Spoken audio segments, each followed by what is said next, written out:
Doctor صاحب, how does it feels like جب آپ کو ہارٹ اٹیک آتا ہے, اس کے سمٹمز کیا ہوتے ہیں, وہ تکلیف کتنی سویر ہوتی ہے, بندے کے پاس وقت کتنا ہوتا ہے اپنی جان بچانے کے لیے, اور اس کو سب سے پہلے کیا کرنا چاہیے؟ دیکھیں, سب سے امپورٹنٹ چیز یہ چیز ہوتی ہے کہ جب آپ ایکسرٹ کر رہے ہیں, چل رہے ہوں, کوئی سیڑھیاں چڑھ رہے ہیں, چڑھائی چڑھ رہے ہیں, کوئی وزنی چیز اٹھا رہے ہیں, غصے میں بات کر رہے ہیں, اور یا آپ نے پیٹ بھر کے کھانا کھایا ہوا ہے, یعنی کہ جیسے پنجابی میں کہتے ہیں تن کے کھانا کھایا ہوا ہے, آپ کو سینے میں بوجھ, یہاں پہ سینے پہ بوجھ محسوس ہو, ادھر جکڑن محسوس ہو, اور وہ جکڑن پیچھے چلی جائے کندھوں کے درمیان میں, یا گلے پہ آ جائے, یا جبڑے پہ آ جائے, یا بازو میں, بائیں بازو میں چلی جائے, یا دائیں بازو میں, یا دونوں بازو میں چلی جائے, اور پسینے آپ کے چھوٹ جائے, گھبراہٹ, یہ نشانی ہے کہ آپ کو ہارٹ اٹیک ہو رہا ہے. جو ایکٹیویٹی ہے, جو کچھ کام کر رہے ہیں, اس کو ادھر ہی روک دیں. ٹھیک ہے. کئی دفعہ صرف ریسٹ کرنے سے وہ پین ٹھیک ہو جاتا ہے, اور جو پروسیس ہے ادھر ہی رک جاتا ہے. اچھا. اور پھر آپ کے پاس ٹائم ہوتا ہے کہ آپ ڈاکٹر کے پاس جا کے اپنی بیماری کی تشخیص کروا لیں, ٹیسٹ کروا لیں. ہر وہ درد جو چلنے پہ, ایگزرشن پہ, زور کا کام کرنے سے ہوتا ہے, اور جو ہی وہ کام چھوڑتے ہیں ٹھیک ہو جاتا ہے, وہ دل کا درد ہے, جب تک کہ وہ ثابت نہ ہو جائے کہ وہ دل کا درد نہیں. رات کو جو درد سینے میں گھبراہٹ اور پسینہ آتا ہے اور آپ کی نیند ختم کر دیتا ہے اور آپ کو جگا دیتا ہے, وہ دل کا درد ہے, جب تک ثابت نہ ہو وہ دل کا درد ہے. رات کو سوئے ہوئے میں جو درد ہوتا ہے وہ ہارٹ اٹیک, اور جو ٹائم 12 سے لے کے آنورڈ ناشتے تک آپ کا ٹائم ہے, یہ ورسٹ ٹائم ہے. جو درد رات کو سوئے ہوئے وہ یہ ہارٹ اٹیک ہوتا ہے. آپ کو فوراً اسپتال پہنچنا چاہیے, اور ہو سکتا ہے کہ آپ کو پھر آگے جا کے ٹائم نہ ملے کہ آپ اسپتال پہنچے, کیونکہ پہلے چند منٹس بڑے امپورٹنٹ ہوتے ہیں.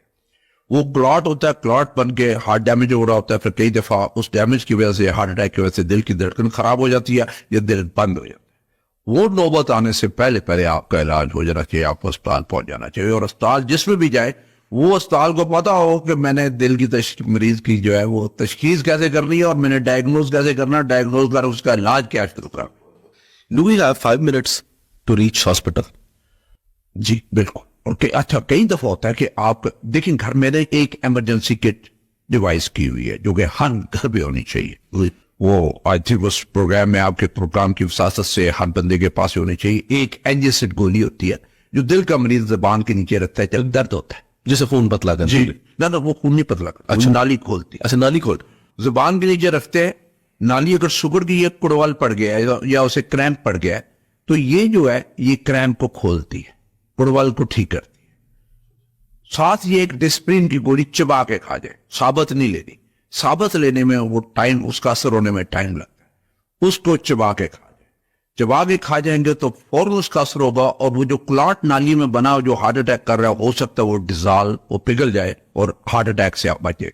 تیسرا ایک جو ہے, جو پیچ ہے, جو آج کل پاکستان میں نہیں ملتا, پچھلے کئی سالوں سے نہیں مل رہا, میں باہر سے منگواتا ہوں پیچ, جو میرے پاس ہوتا ہے. وہ پیچ ہوتا ہے کہ پلتا ایک ہوتا ہے جو کہ آپ نے پلاسٹر سینے پہ بائیں طرف لگانا ہوتا ہے. اس میں دوائی ہوتی ہے. وہ دوائی آپ کے جلد کے تھرو جذب ہوتی ہے, جذب ہو کے آپ کی خون کی نالی میں جاتی ہے, اور وہاں پہ اس میں جو دوائی ہوتی ہے وہ نالی کو کھولتی ہے. جو زبان کی نیچے رکھنے والی گولی ایجسٹ کرتی ہے, یہ جو ایسے ڈرپ ہوتی ہے آپ کو جب استان میں لگتی ہے ہارٹ اٹیک کے لیے, یہ وہ ڈرپ ہے جو ادھر ہوتی ہے, اور یہ فوراً پیچ لگا لینا چاہیے. یہ 3 چیزیں ہر گھر میں ہونی چاہیے. اگر پیچ نہیں بھی ہے, اینجسٹ اور ڈسپن کی گولی ہر گھر میں موجود. جائے آپ کا ہارٹ کا کوئی پیشنٹ ہے کہ نہیں, ہو سکتا ہے آپ کا کوئی رشتہ دار ہو سکتا ہے آپ کا کوئی جاننے والا ہو, آپ کے گھر میں ہو, آپ کی گاڑی میں ہونی چاہیے, آپ کے پرس میں ہونی چاہیے. کہیں مسئلہ ہوا, آپ ایسے دور ہے کہ جہاں اسپتال نہیں پہنچ سکتے, تو یہ اپنی ایمرجنسی ٹریٹمنٹ فوراً شروع کر دیں. وہ ٹائم جو آپ کا اسپتال پہنچنے میں ضائع ہوتا ہے, وہ آپ کی ٹریٹمنٹ شروع ہو چکی.